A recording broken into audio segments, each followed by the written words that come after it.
ஓம் நம சிவாய. அவனருளாலே அவன்தாள் வணங்கி. யாத்திரை 10. அதாவது சிவலோகத்திற்கு மாணிக்கவாசக பெருமான் யாத்திரையாக சென்று சிவனோடு எம்பெருமானோடு இரண்டர கலக்க ஆசை கொண்டு பாடிய பாடல்கள், விரும்பிய பாடல்கள். அடியார் ஆனீர் எல்லீரும் அகலவிடுமின் விளையாட்டை கடிசேர் அடியே வந்து அடைந்து கடை கொண்டு இருமின் திருக்குறிப்பை செடிசேர் உடலை செல நீக்கி சிவலோகத்தே நமை வைப்பான் பொடிசேர் மேனி புயங்கன் தன் பூவார் கழற்கே புகவிடுமேன்றார்.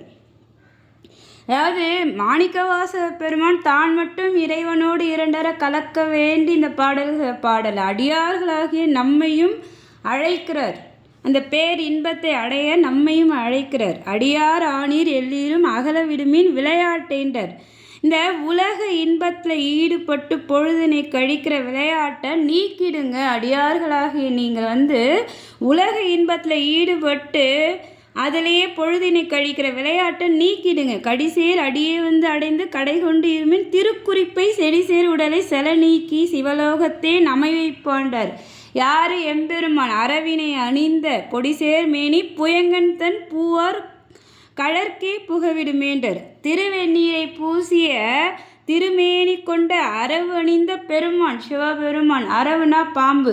பாம்பையே தன்னுடைய திருமேனியில் அணிகலன் போல அணிந்திருக்கிற திருநீற்றை தன் உடல் மீது பூசி கொண்டிருக்கிற அந்த எம்பெருமான் அழகன். அவனுடைய திருவடியே நினைத்து அவனுடைய நிழலில் புகும்படி நம்மை செய்வான். நம்முடைய கடிசேர் உடலை செல நீக்கின்றார். அதாவது இந்த அழியக்கூடிய உடலை நீக்கி நம்மை அவனுடைய திருவடியில் சேர்த்து கொள்வான். அதனால் இந்த உலக இன்பத்திலே ஈடுபட்டு இதிலே இருக்காதீங்க. எல்லாரும் சிவலோகத்திற்கு வாருங்க. இறைவனுடைய திருவடி புகழை பாடிக்கொண்டே இறைவனுடைய சிவலோகத்திற்கு வாங்க அப்படின்னு சொல்லி நம்மையும் அழைக்கிறார். விடுமின் வெகுளி வேட்கை நோய் மிகவோர் காலம் இனி இல்லை உடையான் அடிக்கீழ் பெரும் சாத்தோடு உடன் போவதற்கே ஒரு படுமின் அடிவோம் நாம் போய் சிவபுரத்துள் அணியார் கதவு அது அடையாமே புடைபட்டு உருகி போற்றோம் புயங்கன் ஆழ்வான் புகழ்களை ஏன்றார்.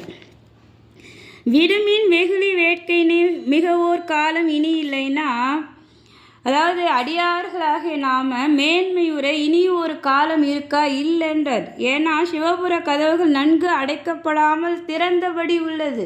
இது நமக்கு ஒரு வாய்ப்புன்றார். அதனால் வெகுளியும் காமத்தையும் விடுங்கள்ன்றார். வெகுளினா அறியாமையும், காமம்ன்றது ஆசை.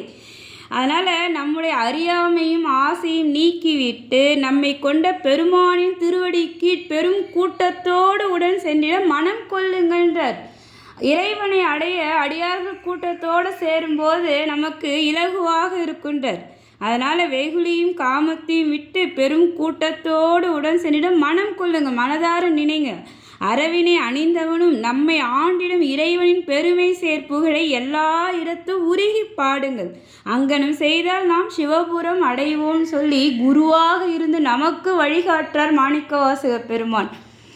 சிவபுரத்தை அடைவதற்கு எவ்வாறு நாம் அடைய முடியுன்றத குருவாக இருந்து நமக்கு சொல்கிறார். வெகுளி காமத்தை நீக்கி அடியார் கூட்டத்தோடு சென்று இறைவனுடைய பெருமை சேர் புகழை எல்லா இடத்துலையும் சும்மா பாடுறதில்ல, உருகி பாடணுன்றார். ஏன்னா இவர் திருவாசகத்தில் உருகி உருகி இறைவனை பாடி இறைவனை அடைந்தவர். அதனால் இவர் அந்த வழியை தான் நமக்கும் காண்பிக்கிறார். உருகி பாடணும், இறைவனை மனதார உருகி பாடணும். அங்கனம் செய்தால் நாம் சிவபுரத்தை அடைவோம் சொல்லி நம்மையும் அழைக்கிறார். பேரின்பத்தை அடையிறதுக்கு நம்மையும் அழைக்கிறார். புகழ்மீன் தொழுமீன் பூப்புனைமீன் புயங்கன் தாளே புந்தி வைத்து இகழ்மீன் எல்லா அல்லலையும் இனி ஓர் இடையூறு அடையாமே திகழும் சீரா சிவபுரத்து சென்று சிவந்தால் வணங்கி நாம் நிகழும் அடியார் முன் சென்று நெஞ்சம் உருகி நிற்போமேண்டர். அடியார்களாகி நம்ம அழைக்கிறார். அடியேர் இனிமேல் ஒரு இடையூறு வாராமல் காத்து விளங்குகின்ற சிறப்பு அமைந்த சிவபுரம் சென்று சிவன்தால் வணங்கி அங்கு வாழும் அடியார் முன் சென்று நெஞ்சம் உருகி நிற்போம்டர். நமக்கு ஓர் இடையூறு வாராமல் காத்து விளங்குகிற இடம் சிவபுரம் தாண்டார். உலக வாழ்க்கை நமக்கு இன்பத்தை எவ்வாறு தருதோ அதே போல் துன்பத்தையும் தரும்.